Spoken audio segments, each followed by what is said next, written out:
Terima kasih Pak Kiai.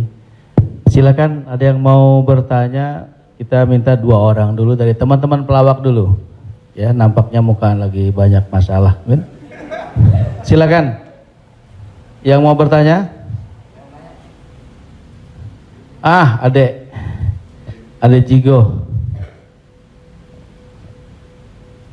Bismillahirrahmanirrahim. Assalamualaikum warahmatullahi wabarakatuh. Terima kasih Ustadz. Kebetulan saya pribadi juga sebagai komedian Ustadz. Dan mewakili teman-teman semua, kakak-kakak, abang-abang semua. Kita di panggung itu selalu menghibur. Namun ketika momen ada sesuatu yang harus kita keluarkan, kadang menjatuhkan orang. Mulai dari fisik, mencela dan lain-lain. Yang saya mau tanyakan, apakah dengan niat kita menghibur menjadi catatan, apakah menjadi catatan dosa untuk kita? Terima kasih Ustaz. Ada seorang ulama dipanggil Imam Abu Hatim, tapi kemudian di ujung namanya itu ditambahkan kata Al-Asam. Asam diambil dari kata summum, bukmun, omyun. Omyun buta, bukmun bisu, summun tuli, peka. Jadi Abu Hatim Al-Asam artinya Abu Hatim peka, tuli. Secara bahasa itu menjatuhkan orang. Siapa itu? Itu Abu Hatim peka, Abu Hatim tuli. Karena ada beberapa orang, ada Abu Hatim, yang ini Abu Hatim peka, tuli. Tapi kenapa nama itu tetap tersemat di belakang namanya, dan tidak ada ulama yang melarang menggunakan peka itu di belakang namanya? Karena dia tidak merasa dijatuhkan dengan itu. Lalu kemudian itu pula tidak menjatuhkan dia di depan orang banyak. Apa sebab kronologis dia dipanggil Al-Asam? Dia seorang ulama. Suatu ketika dia sedang duduk, datang seorang anak gadis bertanya fatwa kepada dia.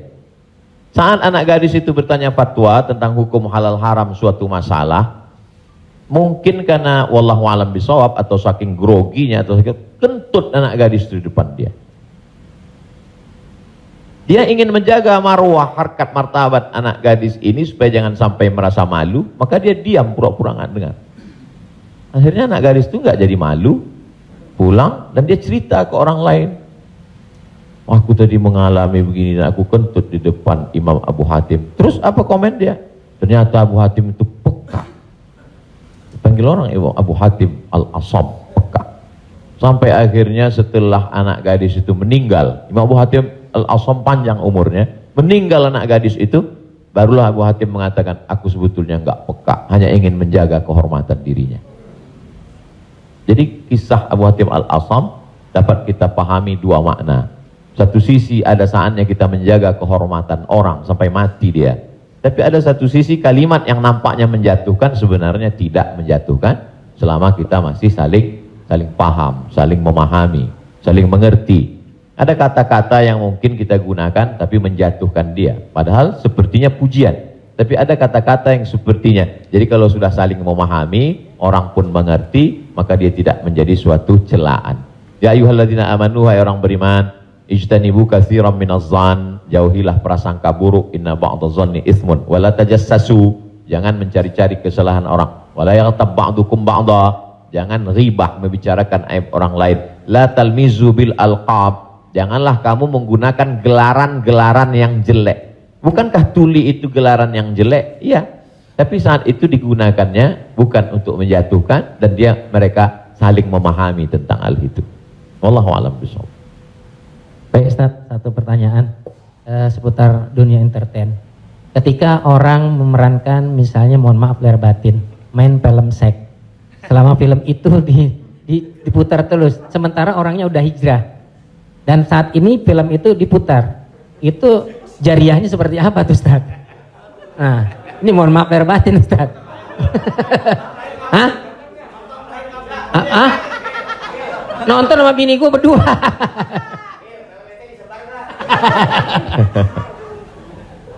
Man sanna fil islami sunnatan hasanatan, siapa yang membuat perbuatan yang baik, falahu ajruha, dia dapat pahalanya, wa ajru man amila biha, dan orang lain yang terinspirasi dengan itu Jadi kalau Paski membuat rumah tahfiz, lalu kemudian komunitas-komunitas yang lain terinspirasi dengan itu, maka dapat pahala min ghairi an yanqusa min ujurihim syai'un. Pahala mereka tidak berkurang, sama-sama dapat 100 mim ba'dih, setelah mati. Itu kalau yang baik. Bagaimana dengan yang tidak baik seperti yang tadi? Man sanna fil islami sunnatan sayyi'atan. Siapa yang membuat sesuatu yang tidak baik, falahu wizruha, dia dapat dosanya, wa wizru man amila biha, dan dosa orang lain yang melakukannya. Setiap ada terjadi pembunuhan di dunia ini, maka Kabil dapat royalti karena dia yang pertama kali melakukannya. Tapi Kabil tidak sempat taubat, tidak sempat hijrah. Jadi kalau ada yang sempat melakukan perbuatan jelek, dosa, saat dia taubat, dia buat konferensi pers. Saya sudah taubat, sudah mu'alaf kalau dia tidak Islam. Kalau dia sudah masuk Islam, saya sudah hijrah. Maka saya meminta kepada seluruh jamaah yang ada di dunia ini, yang masih menyimpan gambar, foto, video saya, tolonglah kalian delete, dan saya minta ampun kepada Allah Subhanahu wa taala. Lebih daripada itu sudah di luar kuasa dia. La yukallifullahu nafsan illa wus'aha. Allah tidak membebani orang lebih daripada usahanya. Ada seorang hamba berpesan di zaman Nabi SAW, nanti kalau aku mati, maka bakarlah jasadku, lalu campakkan debunya ke laut.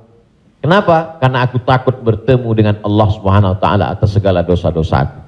Disampaikan kepada Allah Subhanahu wa taala, kata Allah, aku ampuni hambaku itu karena masih ada rasa takut dalam hatinya. Makanya khotib naik ke atas mimbar, pesannya ittaqullah, takutlah kepada Allah. Kenapa kurban Habil diterima, kurban Kabil tidak diterima? La imbasatta ilayya yadaka litaqtulani, andai kau ambil batu besar untuk kau timpakan ke atas kepalaku, kata Habil, ma ana bibasiti yadiya ilaika liaqtulak, aku tidak akan membalas untuk membunuh wahai saudaraku. Kenapa? Inni akhafullah, aku takut kepada Allah Subhanahu wa taala. Saya yakin Mas, Abang yang berprofesi dalam dunia keartisan ini, apa yang membuat hijrah ini? Masih ada rasa takut di dalam hati. Rasa takut inilah yang kita pupuk bersama. Ada takut 5%, 5% kita jadikan menjadi sebuah komunitas, lalu kemudian kita jadikan sebuah amal nyata dalam kehidupan, disupport oleh Pak Prof dengan keluarga besar almarhumah, diberikan kesempatan untuk menuntut ilmu di Fakultas Hukum, di penyiaran Islam, maka dia menjadi gerakan yang luar biasa. Allahu a'lam. Terima kasih. Selanjutnya ada adik Ginanjar Sukmana. Setelah itu Bang Atet Jakaria. Terima kasih Bang Tola, Tobek Lala. Ustadz, tadi Ustadz cerita bahwa Rasulullah juga bergurau, tapi gurauannya itu tidak pernah berdusta, dan itu yang tidak boleh, kata Rasulullah. Sementara teman-teman pelawak, sadar atau tidak sadar, lawakannya itu banyak berdustanya juga Ustaz. Cari-cari, mengada-ada kan, karena memang tujuannya untuk membuat orang tertawa. Tapi kalau saya kan, maaf, saya bukan pelawak, saya peragawan Ustaz. Jadi peragawan pakaian anak-anak. Jadi saya dengar dusta kan gitu ya. Contohnya kayak tadi gitu. Atau Bopak umpamanya dia mengatakan dirinya ganteng, dia cerita bahwa banyak cewek yang suka sama dia, itu kan berdusta Ustaz. Iya kan? Fitnah kan? Kita Willy. Enggak, tapi kalau soal ketampak. Jadi mohon dijelaskan kembali oleh Ustadz Abdul Somad batasan bagaimana di dalam melawak yang tidak boleh berdusta, sehingga kalau memang ternyata pelawak tidak boleh berdusta dalam melawakannya, mungkin saya sedang pikir-pikir dulu untuk melanjutkan profesi ini Ustaz. Saya takut masuk neraka. Terima kasih Ustaz Abdul Somad. Assalamualaikum warahmatullahi wabarakatuh. Ada saatnya kita berilustrasi, menceritakan suatu kisah. Jadi sebetulnya para penulis novel Islam pun dia sebenarnya kisah itu ada juga yang fiktif atau dicampur antara nyata. bahkan Buya Hamka menulis kisah campuran antara tenggelamnya kapal Panderwick adalah campuran antara nyata dan fiksi. Apakah ketika orang bercerita tentang fiksi itu dia berdusta? Tidak. Jadi kita bisa bedakan itu antara orang memang betul-betul dia berdusta. Kemarin saya melakukan ini suatu, padahal cerita itu tidak ada. Beda dengan dia misalnya katakan, saya ini Ustadz seorang peragawan, tapi peragawan pakaian anak-anak. Tidak, Mas Ginanjar tidak sedang bercerita, kemarin di mall saya memperagakan pakaian anak-anak Pak Ustadz. Ketika saya pakai pakaian anak SMP, semua ketawa. Itu dusta.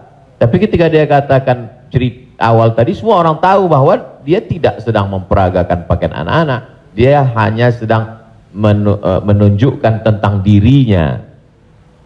Secara sebenarnya di balik kalimat itu Mas Ginanjar sedang menjatuhkan dirinya di hadapan orang lain. Kan? Dan kita tertawa dengan dia menjatuhkan dirinya. Mohon maaf, bahwa beliau mengatakan fisik saya seperti anak-anak dan saya andai pun menjadi peragawan hanya sesuai memperagakan pakaian anak-anak. Hari ini orang tidak menjatuhkan dirinya, dia menjatuhkan orang lain, menjatuhkan tokoh agama, menjatuhkan ustadz. Ada suatu kesalahan dalam cara dia berpikir. Bahwa beliau menjatuhkan dirinya, dia tidak usah. Karena dia sedang, tapi dia tidak sedang berbohong. Dia hanya sedang bercerita. Insya Allah penjelasan saya itu bisa dipahami. Yang tidak bisa itu adalah ketika orang seolah-olah dia bercerita, dia kemarin saya menjadi sebuah cerita seakan-akan orang mengatakan dia nyata. Padahal sebetulnya hanya bohong belaka supaya orang tertawa. Itu yang dilarang oleh Nabi Muhammad SAW.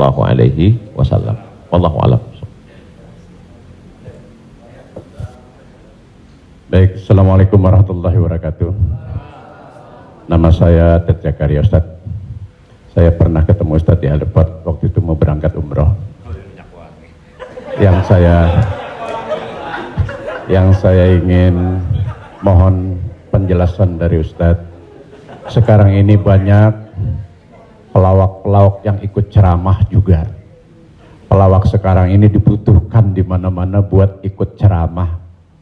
Padahal kalau kita lihat pelawak itu kemampuannya sangat minim, bahkan sudah menjual dengan harga yang mahal.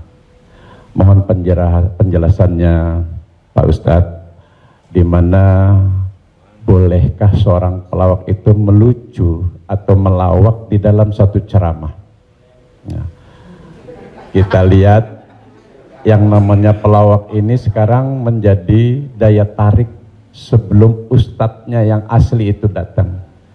Saya sendiri umpamanya berapa kali ngikut raja dangdut kemana, saya jadi bemper biasa di depan, tapi saya mengingat bahwa ilmu saya belum sampai ke situ, tapi saya memaksakan diri untuk menarik. Saya sadar bahwa ilmu saya belum seberapa untuk ke masyarakat yang penuh itu. Mohon penjelasannya Ustaz. Terima kasih. Assalamualaikum warahmatullahi wabarakatuh. Waalaikumsalam warahmatullahi wabarakatuh. Bedakan antara da'i dengan alim fatwa. Da'i dia mengajak orang ke jalan Allah. Sedangkan alim yang mengeluarkan fatwa, dia adalah orang yang berijtihad. Apakah dia berijtihad sendiri mengambil dari Quran, sunnah, ijma', qiyas, syar'u man qablana, saddu zara'i, qaulus sahabi, istihsan, istishab, urf, atau dia membaca fatwa ulama lalu dia sampaikan dengan kemampuan dia baca kitab kuning. Jadi jangan kita pukul rata. Jadi jangan nanti ketika ada di antara sahabat-sahabat dari Paski mengajak orang sholat, ngajak puasa sunat, lalu kemudian di antara kita, ngapain ente ngajak-ngajak saya sholat? Ente kan bukan ustadz. Padahal mengajak orang berbuat baik adalah kewajiban kita semua. Nahnu du'an qabla kulli syai'. Sebelum jadi apapun, tugas utama kita adalah mengajak orang berbuat baik. Kuntum khaira ummah, kalian umat yang terbaik. Kapan kita menjadi umat yang terbaik? 3. Ta'muruna bil ma'ruf, ajak orang buat baik. Wa tanhauna 'anil munkar, larang orang buat mungkar. Wa tu'minuna billah, beriman kepada Allah. Jadi kalau hanya sekedar ngajak orang sedekah, ngajak donasi buat rumah tahfiz, ngajak ngumpulin beras untuk santunan yatim fakir miskin, maka pelawak boleh, penyanyi boleh, polisi boleh, siapapun. Karena itu tugas sebagai seorang muslim, amar ma'ruf nahi mungkar. Yang tidak benar itu adalah ketika dia sudah dianggap sebagai ustadz dan ditanyakan suatu masalah dan dia terdesak, akhirnya dia bicara padahal dia tidak mengerti. La taqfu ma laisa laka bihi ilmun. Jangan kamu bicara pada sesuatu yang kamu tidak tahu. Inna sam'a, telinga, wal basar, mata, wal fuad, hati dan pikiran, kullu ulaika kana anhu mas'ula, kau akan disoal, kau akan ditanya, diminta pertanggungjawaban di hadapan Allah Subhanahu wa taala. Jadi kalau abang, mas diajak dalam acara dakwah sebagai pengantar supaya masyarakat mau mendengar, supaya ramai, hadirilah tablik akbar Ustadz Fulan bersama grup paski untuk sebagai pengantar 5-10 menit, silakan. Tapi setelah itu nanti Ustadz bicara, pas tanya jawabnya serahkan ke Ustadz. Nah, jadi selama tetap kita menjaga. Jadi kalau diibaratkan rumah makan di airport, ini penyanyi, artis, Ustadz itu sama seperti yang memanggil penumpang supaya mau masuk ke rumah makan. Bapak Ibu saudara sekalian yang mau perjalanan, silakan mampir ke tempat kami, silakan mampir ke rumah makan kami. Ini yang ngajak. Nanti setelah orang mampir masuk ke dalam, baru dia ketemu spesialisnya. Yang mau makan soto di sana, yang mau soto Medan di sana, yang mau soto Betawi di sana, yang mau bakso di sana. Begitu lebih kurang. Karena masyarakat kita belum sampai pada level ngaji. Masyarakat kita ini 3 level.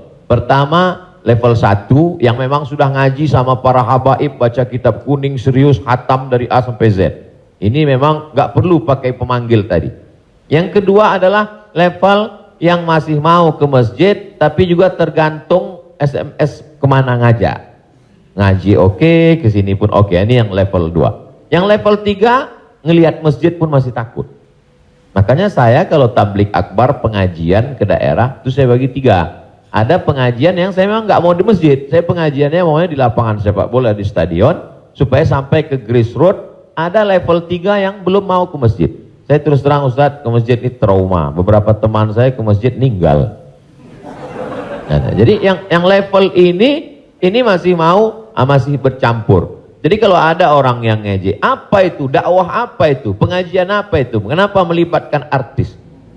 Ini salah satu cara. Jadi Wali Songo dulu tidak bisa Wali Songo datang ujuk-ujuk langsung baca kitab kuning, nggak bisa. Makanya mereka buat solawatan. Dia tahu tradisi orang Jawa pukul gending pakai wayang, maka dia buat cara wayang. Dia pakai wayang. Jadi sekarang kalau mampu buat film pendek atau melibatkan artis, video tanya jawab saya dengan pertanyaan yang sama, dengan jawaban yang sama, tapi dengan pengantar artis berbeda viewernya. Yang ngasih tahu penonton. Ustadz coba Ustadz lihat ini. Ini dengan musyawarah sekian penontonnya. Tapi ketika Ustadz di masjid dengan jamaah sekian penontonnya.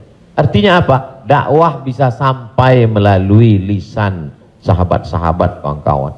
Jadi pakai kesempatan ini untuk mengajak orang lebih banyak ke jalan Allah Subhanahu wa taala. Wallahu a'lam. Barakallah.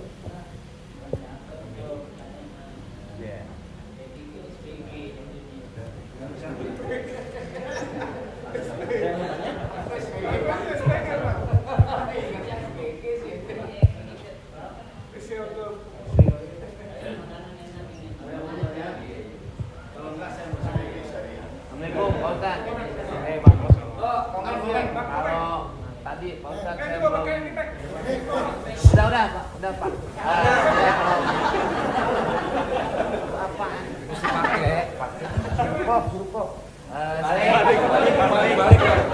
Saya belum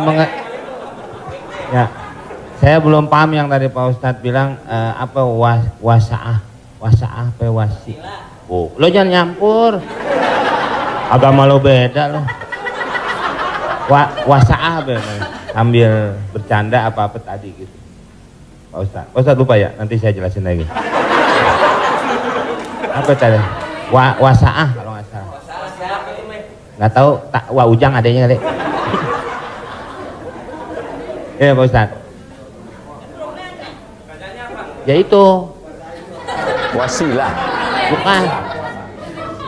Wasa'ah apa wasi'ah? Wassalam habis dong. Hah? Sa'ah wasa'ah. Nah, itu Pak Ustaz. Sa'ah. Jadi ketika itu ucapan hadis Nabi. Ada seorang sahabat, dia datang menemui Nabi. Kenapa ketika kami duduk bersamamu ya Rasulullah di dalam Masjid Nabawi, di majelis ilmu, kami merasa dekat dengan Allah. Kami merasa takut kepada Allah. Tapi ketika kami pulang ke rumah, ketemu dengan anak istri bersenda gurau, kok rasanya beda. Lalu apa kata Nabi? Sa'ah wa sa'ah. Hidup ini ada masanya serius, ada masanya bercanda, ada masanya begini. Lau kuntum kama kuntum la safahatkumul malaikah. Seandainya kamu seperti itu terus, seperti saat berada denganku di hadapanku di masjid, tidak berubah-berubah, turun malaikat bersalaman dengan kamu, kata Nabi SAW. Jadi sahabat itu pun mengalami seperti yang kita alami dan kekhawatiran seperti kekhawatiran kita. Ketika kita duduk dengan Habib, dengan Ustadz di masjid, dengan Kiai, dengan Tuan Guru, terasa begitu full iman. Tapi begitu pulang ke rumah, kok begitu ya? Rasa yang kita rasakan sekarang dirasakan juga sahabat Nabi dulu, dan mereka tanya, kata Nabi nggak salah. Karena hidup ini ada sa'ah wa sa'ah. Sa'ah artinya bahasa Indonesianya saat. Semua ada saatnya, semua ada masanya. Selama tidak kita katakan, kamu kok mabuk kemarin? Semua ada saatnya. Ada saatnya mabuk, ada saatnya. Allah. Terima kasih Pak Ustaz. Paham ya? Ya, enggak, ya, paham dong.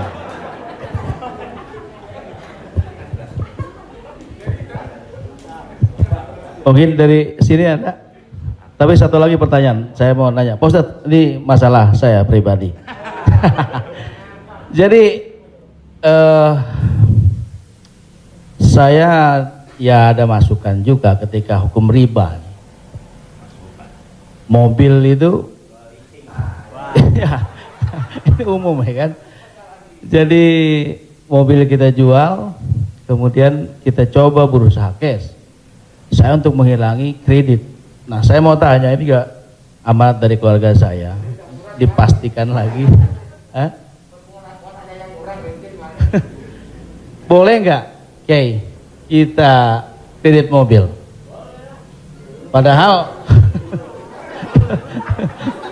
Padahal ini menjadi hal penting bagi saya untuk mobilisasi kemana gitu. Saya punya anak kan baru kelar UIN. Jadi ini saya lagi diceramai gitu. Papa sudah lah Pak, jual Pak. Kita nggak usah dibeli, lillahi ta'ala aja.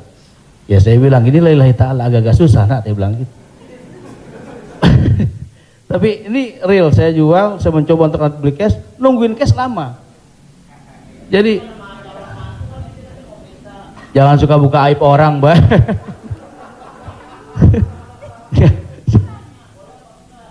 Ya, udah tadi ini dulu belum kelar.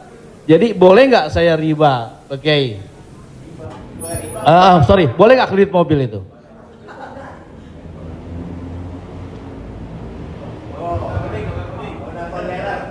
Alhamdulillah CRV jadi baru gue. Buka Google, ada tulisan saya di situ. Nanti Bapak, Ibu, Abang, Mas share ke teman-teman. Buka Google, tulis di situ Somad Morocco, SOMADMOROCCO, Somad Morocco, SOMADMOROCCO, Somad Morocco, spasi kredit, sudah, enter. Somad Morocco spasi kredit, tulisan yang paling atas kredit, ada tanda tanya, aska. Di situ jawaban. Saya sudah tulis tentang masalah kredit ini.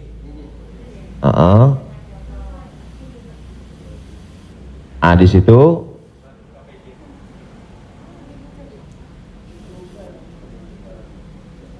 Nah, bisa dibaca. Bisa bahasa Arab, Ustaz. Ada terjemah Mas Komeng, terjemah di bawah. Terjemah di bawahnya. Terjemah di bawah. Majma' Al-Fiqih Islami membolehkan jual beli dengan tempo. Dah? Membolehkan jual beli dengan tempo, jangka waktu, garis miring kredit pada konferensi ke-6 yang dilaksanakan di Jeddah pada tahun 1990 dalam keputusan tersebut. Jadi jual beli dengan tempo kredit itu boleh. Bawah, ini penjelasannya. Yang bawah langsung bahasa ke jawaban. Jual beli kredit itu tidak ada keberatan di dalamnya, boleh jika waktu dan tambahannya diketahui. Dibayar dalam waktu 2 tahun. Dibayar dalam harga 200 juta. Dicicil 1 bulan 15 juta misal, 10 juta, 12 juta.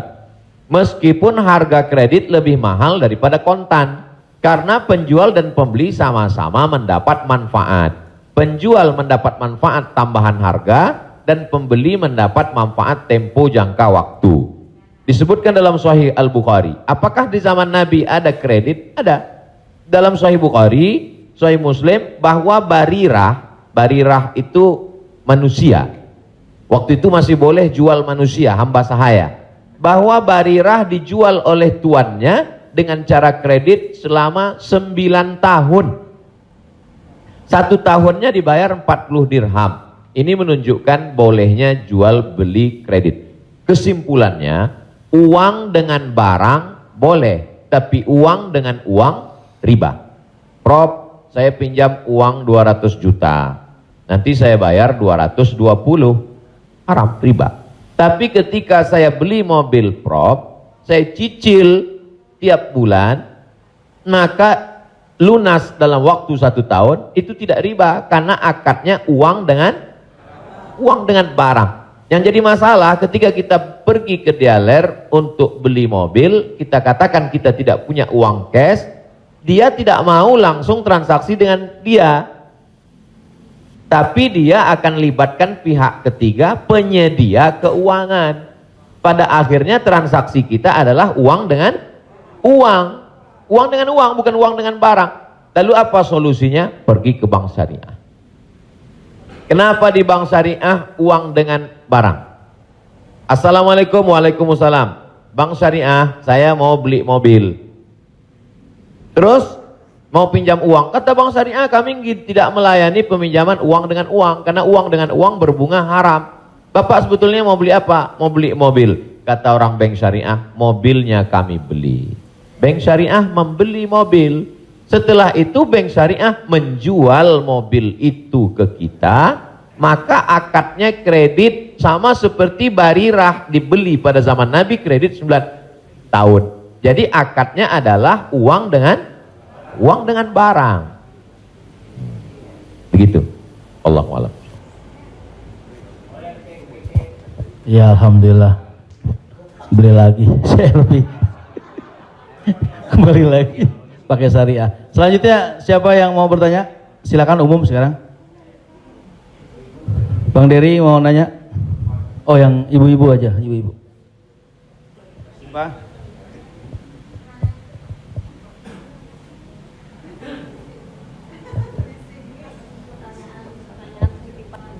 Jadi Ustadz, mohon maaf Ustadz, tadi di garis bawahin lagi. Jadi artinya leasingnya yang nggak boleh ya Ustadz. Misalnya kita beli kepada dealer mobil, kita bercicil kepada yang punya dealernya boleh. Tapi kalau kita minta dari kayak sekarang banyak perusahaan-perusahaan leasing, itu yang tidak boleh. Maksudnya itu Ustadz. Ketika saya mau beli mobil, saya tidak punya uang cash, maka kata si dealer, kami akan arahkan Bapak ke penyedia keuangan. Maka sebenarnya saat itu saya membeli mobil itu cash sebenarnya. Karena dealer tidak mau dia barang ini tidak cash. Jadi kemudian yang saya cicil setiap bulan itu adalah bukan mobilnya tapi uangnya. Maka saya terjebak pada rentenir, riba, bahasa kerennya leasing segala macam. Inilah yang menyebabkan haramnya karena transaksinya adalah uang dengan uang. Lalu solusinya mana Ustadz? bank syariah. Iya. Karena di bank syariah itu disitulah letak. Jadi orang yang tidak mengerti dia katakan sama aja bank syariah dengan konvensional, bedanya pegawainya pakai jilbab, masuknya assalamualaikum. Enggak. Perbedaan dalam jual beli dalam Islam itu adalah pada akadnya. Maka bank syariah membeli mobil itu milik bank syariah, maka saya membeli mobil itu secara cicil, akadnya adalah uang dengan barang. Wallahu a'lam. Satu lagi Ustaz, kalau beli emas secara online itu gimana Ustaz? Sebagian ulama mengatakan membeli emas secara online tidak langsung dan dicicil riba. Mengapa mereka mengatakan riba? Karena transaksi itu uang dengan uang. Oh, ini enggak uang dengan uang Ustadz. Ini Ustadz uang rupiah. Lalu kemudian yang jual ini kan emas. Di zaman Nabi enggak ada uang kertas. Di zaman Nabi hanya ada dua uang. Yang pertama dinar, uang emas. Yang kedua dirham, uang perak. Maka ketika saya beli emas tidak cash, maka sesungguhnya akadnya adalah uang dengan uang rupiah dengan uang emas. Itulah orang yang mengatakan gak boleh beli emas kalau gak cash, karena transaksinya uang dengan uang. Tapi pendapat kedua mengatakan boleh beli emas kredit tidak cash. Kenapa? Karena zaman sekarang emas sebagai komoditi, emas sebagai barang, emas bukan sebagai uang. Dan fatwa Majelis Ulama, fatwa Ormas Islam kontemporer mengatakan boleh beli emas tidak cash karena emas zaman sekarang bukan uang. Emas sekarang adalah barang. Jadi sama dengan kalau saya beli mobil boleh kredit, maka beli gelang juga boleh karena bukan uang dengan uang. Di situ letak sebab boleh tidak boleh. Wallahu a'lam.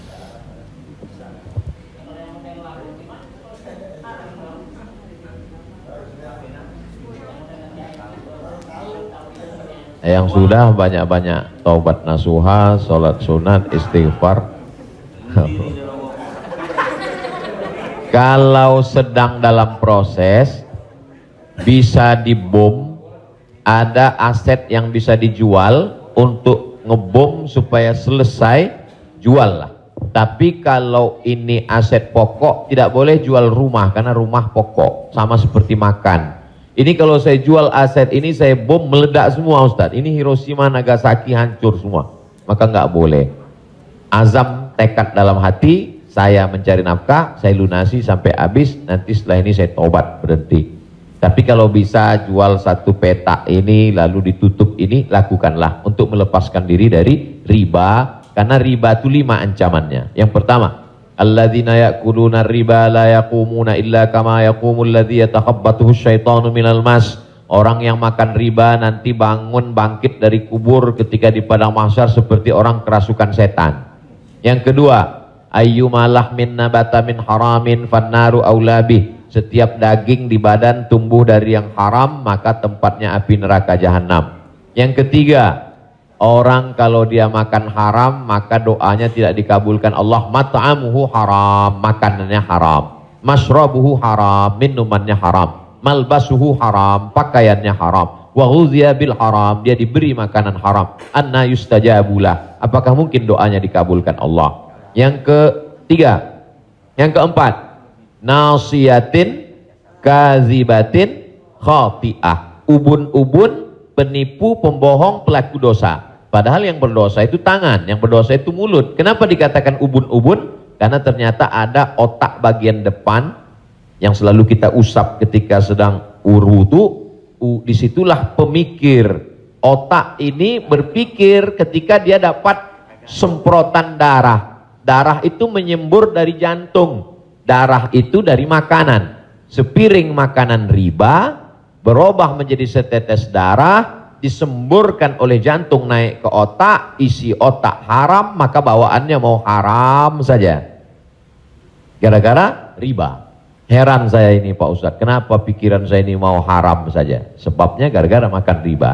Yang terakhir, yang kelima adalah tidak ada keberkahan. Hidup ini yang kita cari berkahnya. Makanya ketika anak lahir yang didoakan berkah. Barakallahu laka fil mauhub. Ketika orang menikah yang didoakan berkah. Barakallahu lakuma wa baraka alaikuma. Ketika ketemu yang didoakan berkah. Assalamualaikum warahmatullahi wabarakatuh.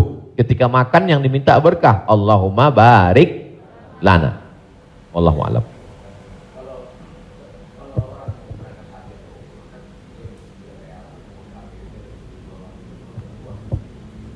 Transaksi uang dengan uang boleh dengan syarat yadan biadin, langsung cash.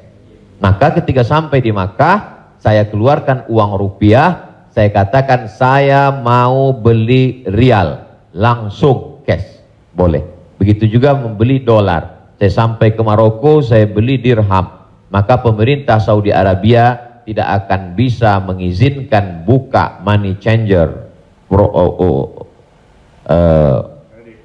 uang, pertukaran uang ini kalau tidak ada fatwa dari ulama. Mereka amat sangat ketat. Jadi boleh tukar ini selama dia langsung dan cash di tempat itu, langsung jadi. Wallahu a'lam. Ustaz, Assalamualaikum. Ustaz, saya mau nanya Ustaz, berkaitan dengan kredit tadi, ada juga selain kredit namanya gadai Ustaz. Gadai, tahu gadai Ustaz ya? Kalau nggak tahu saya jelasin. Biasanya zaman sekarang gini Ustaz, orang punya kendaraan, kemudian karena nggak punya uang digadaikan mobilnya misalnya Ustaz, sama orang itu. Itu termasuk itu riba atau gimana? Kalau gadai seperti itu. Imam yang paling tua di antara imam yang 4 itu namanya Imam Hanafi. Meninggal tahun 150 Hijrah. Suatu ketika dia berdiri di depan rumah orang. Ada panas terik, dia berdiri di depan rumah orang. Padahal di depan rumah itu ada atapnya dan ada pohon kayu. Lalu orang bertanya kepada Imam Hanafi, Imam Hanafi, kenapa kamu tidak mau berlindung di bawah atap yang punya rumah itu? Dan kenapa kamu tidak mau berlindung di bawah pohon kayu? Kan lebih baik berlindung daripada kena panas. Apa kata dia? Saya meminjamkan uang pada orang ini dengan sistem gadai, maka saya tidak mau mengambil keuntungan dari dia. Ayyuma lahmin kullu qardin jarra naf'an fahuwa riba. Setiap gadai pinjaman kalau kita ambil manfaat maka itu berarti riba. Tidak mau bernaung di bawah atap rumahnya karena itu dianggap sebagai manfaat. Jadi manfaat tidak hanya sebagai uang tapi juga manfaat sampai sekecil itu dia menjaga dirinya. Jadi gadai dalam Islam hukumnya boleh, tapi jangan ambil manfaat dari gadai. Yang terjadi sekarang adalah orang mengambil manfaat dari gadai. Saya punya uang, lalu kemudian ada orang mau pinjam uang. Saya tidak percaya dengan dia. Ustadz pinjam uang 100 juta, saya nggak percaya. Kalau Ustadz nggak percaya, ini sawah saya 1 hektar. Ketika dia kasih sawahnya ke saya, maka sawah itu cukup sebagai jaminan. Tapi yang dilakukan orang sekarang adalah sawah itu dia tanam padi, dia ambil hasilnya. Hasilnya itu riba. Maka sekarang orang kaya makin kaya, yang miskin makin miskin. Bagaimana dia mau bisa menebus uangnya, orang sawah dia dipakai terus dan uangnya diambil. Maka yang punya uang makin kaya, yang minjam makin miskin. Padahal dalam Islam mestinya cukup suratnya saja dipegang. Kamu kalau mau garap sawah ini garaplah, nanti bayar hutangmu. Itu akhlak dalam Islam. Akhlak itulah yang dihilangkan oleh riba. Riba ini sangat kejam. Wallahu a'lam.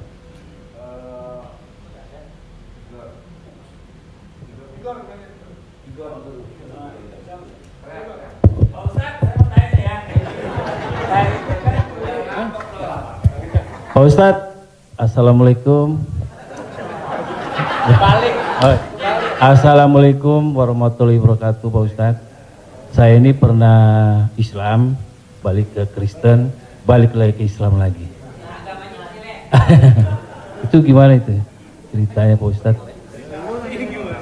Innalladzina amanu, beriman, summa kafaru, murtad, summa amanu, kemudian beriman, summa kafaru, murtad, summa zdadu kufran, maka barulah tidak diterima. Jadi kalau Islam, setelah itu dia murtad, balik lagi ke Islam, maka dia diterima. Amanu, summa kafaru, summa amanu, summa kafaru, summa zdadu kufran. Nah, ini baru tidak diterima. Nah, sebab itu mudah-mudahan Bang Tigor istiqomah dalam iman dan Islam.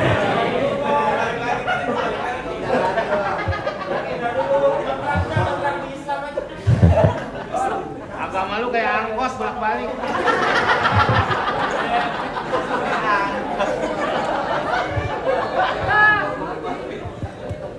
Tapi saya sudah tetap sekarang. Amin. Insya Allah. Saya udah umroh, Ustaz. Jadi Insya Allah. Jadi balik Bang, ke jalan yang benar. Insya Allah. Jadi Bang Taufik, kajian paski mungkin kerjasama dengan musyawarah supaya terus, atau kalau tidak ingin satu majelis, ustadznya nanti setelah di sana pagi misalnya, sore di paski. Kemudian ngaji ini, kalau sekedar ngaji kita nggak ada tantangan, mesti ada sosialnya. Misalnya ngumpulin beras. Jadi saya sendiri tidak hanya sekedar ngaji, saya khususkan hari Jumat kedua setiap bulan, saya di Pekanbaru, hari Jumat khutbah Jumat, habis itu bagi beras ke masyarakat pelosok yang sulit. Lalu siapa yang menjadi relawannya? Yaitu relawan-relawan biker subuhan, mantan petato, kemudian hijrah, pemuda hijrah. Karena kalau cuma ngaji, orang tidak ada tantangannya. Jadi saya ingin ke depan paski ngaji, kemudian ada gerakan dakwah, kemudian ada gerakan sosial, buat rumah tahfiz, lalu kemudian tidak hanya uang dari komunitas saja, buka buat yayasan, buka. Kami membuka rumah tahfiz gratis untuk yatim dan segala macam, kirim ke nomor rekening berikut ini, pasang pancingnya, Allah Ta'ala memberikan. Belajar kita dari yang dilakukan oleh almarhumah, 250 yatim 40 tahun, 43 tahun bisa tidak putus. Inspiratif, inspirasi. Jadi kalau mau, maka kita bisa ikuti jejak, sehingga kita, jadi kelanjutan itu, maka Bang Tigor dan abang yang lain, dia akan terpacu terus untuk datang setiap kajian pekanan, lalu kemudian memperbaiki tahsin bacaan Qur'annya, lalu kemudian meluruskan kajiannya, kemudian ada konsultasi dengan ustadz, tanya jawab dan lain sebagainya. Wallahu a'lam.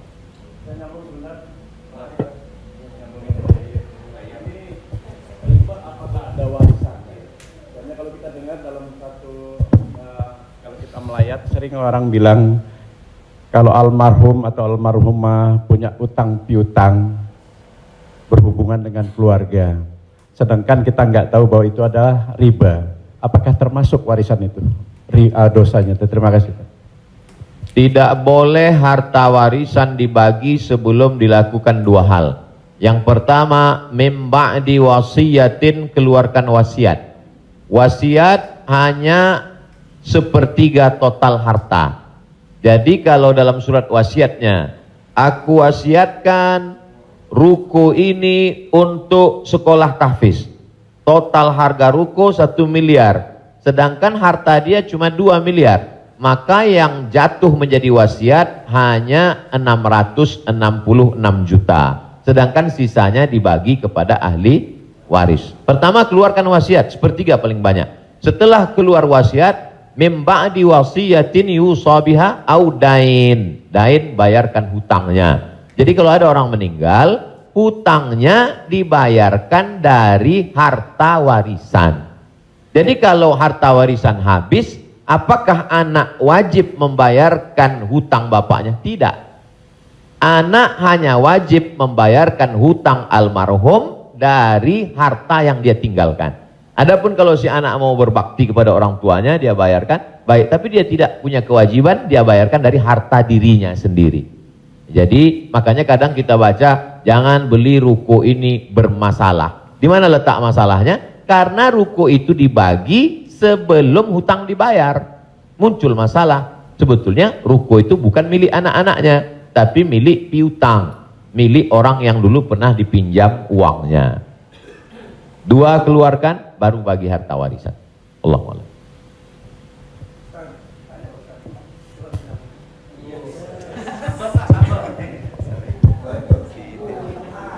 Terima kasih Pak Ustadz. Saya mau tanya tentang peminjaman uang. Saya misalnya meminjamkan uang kepada seseorang, tapi dia nggak mau ganti. Nah terus kita nggak mau nagih karena takut menjadi sebuah permusuhan.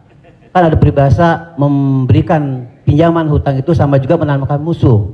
Nah bagaimana hukumnya?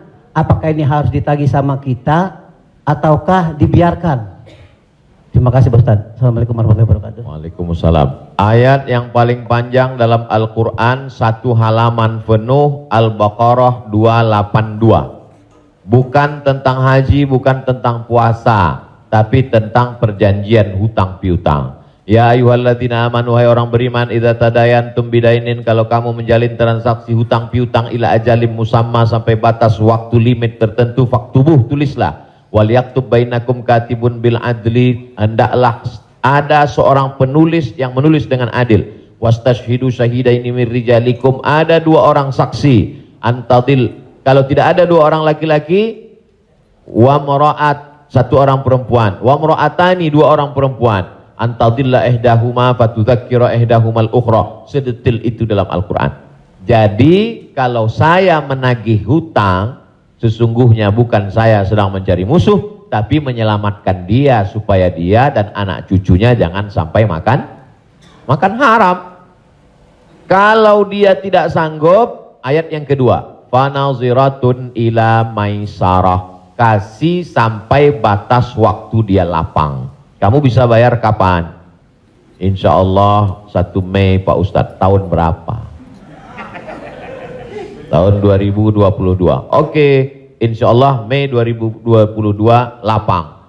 Tidak juga dia sanggup membayar, lebih banyak minyak kita nagih daripada uang yang mau ditagih. Masuk ayat ketiga. Wa antasaddaqu khairul lakum, kamu sedekahkan lebih baik. Aku sudah capek, asam uratku naik, asam lambungku kumat, kau ambil aja lah ini. Wa antasaddaqu khairul lakum, kau sedekahkan lebih baik. Yang menghafal ayat ini yang memberi pinjaman, bukan yang minjam. Sekarang yang menghafal ayat ini yang minjam. Ketika kita tagih, kapan kau bayar? Dibilangnya, wa anta saddaku khairul lakum, kalau kau sedekahkan lebih baik. Allahu akbar.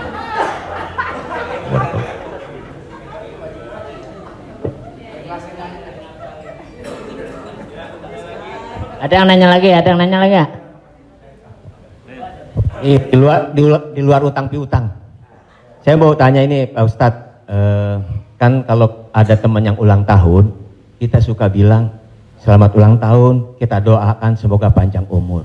Sementara yang namanya ajal tidak bisa meleset 1 detik, tidak boleh kurang dari 1 detik, tidak boleh lebih dari 1 detik. Lalu bagaimana kita percuma kita berdoa seperti itu dong Ustadz? Iya kan? Ya itu, enggak ya? Terima kasih Ustadz. Man ahabba ayyubsatalahu fi rizqihi, siapa yang mau dilapangkan rezekinya, wa yunsa'alahu fi atharihi, mau dipanjangkan umurnya, falyasil rahimahu, hendaklah dia menyambung tali silaturahim. Katanya dengan silaturahim umur bertambah. Padahal dalam ayat Quran, idza jaa ajaluhum, kalau ajal sudah sampai, la yastakhiruna sa'atan, tak bisa ditunda walau sesaat, wa la yastaqdimun, tidak bisa dimajukan walau saat. Apakah kontradiktif antara ayat dengan hadis dengan doa dari Mas Dery bahwa umur bisa bertambah? Tidak kontradiktif. Lalu yang kontradiktif itu apa? Pemahaman kita. Dijawab oleh Syekh Muhammad Mutawalli Asy'arawi, ulama besar dari Al-Azhar Kairo Mesir. Nama kitabnya Fatawa Al-Kubra, fatwa-fatwa besar, bahwa umur tidak ditambah, tapi doa panjang umur dan bersilaturahim panjang umur itu maksudnya kualitas umurnya bertambah. Ada orang yang umurnya 40 tahun tapi hafal Quran, berzikir, diisi dengan wakaf, infak, sedekah. Ada 40 rumah warung jatuh mati. Jadi yang dimaksud kita doakan, semoga Mas Dery dan semua paski kita semua panjang umur. Maksudnya umurnya berkualitas, berisi. Itu. Wallahu a'lam. Boleh? Ya. Gimana?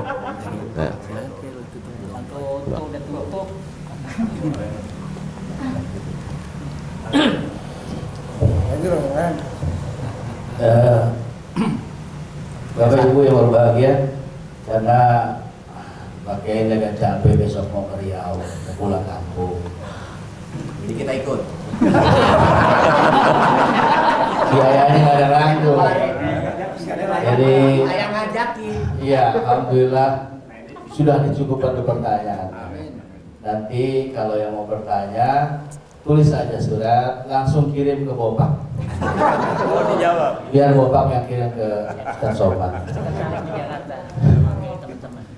Baik, Bapak Ibu yang berbahagia, alhamdulillah kita sudah mendapat pencerahan.